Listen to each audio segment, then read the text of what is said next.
Et parlant de la Coupe d'Afrique des Nations après celle de la Côte d'Ivoire, il est évident qu'après que la Guinée n'ait pas pu abriter cette CAN, il revient forcément à l'Algérie de le faire. Ça c'est certain, eu égard aux infrastructures hôtelières, footballistiques, sportives et même sécuritaires. Je pense que l'Algérie en l'état fait partie des États qu'on qualifie de Schengen demi. Donc du coup, ils ont tout pour l'abriter. Moi, je ne doute point un instant.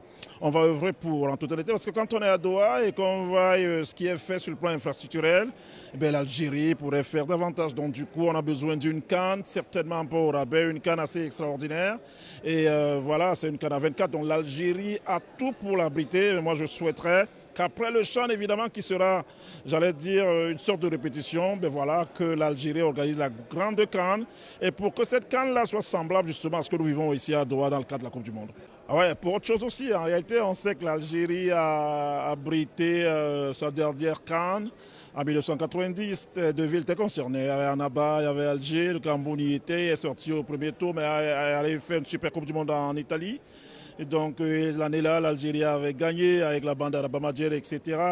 Donc ce serait sympathique, pourquoi pas, que l'Algérie abrite celle de 2025 après celle de la Côte d'Ivoire, pour espérer, pourquoi pas, la remporter. Mais après remporter, ça fait partie justement des avantages qu'auraient les Algériens, mais l'abriter dans ce sens que voilà, ils ont les infrastructures pour, ils ont tout le matériel, ils ont la sécurité, ils ont tout avec, et de nouveaux stades super sympathiques justement pour abriter une CAN semblable, je vais le dire comme ça, sans risque de me tromper, à la Coupe du Monde que nous vivons du côté de Doha.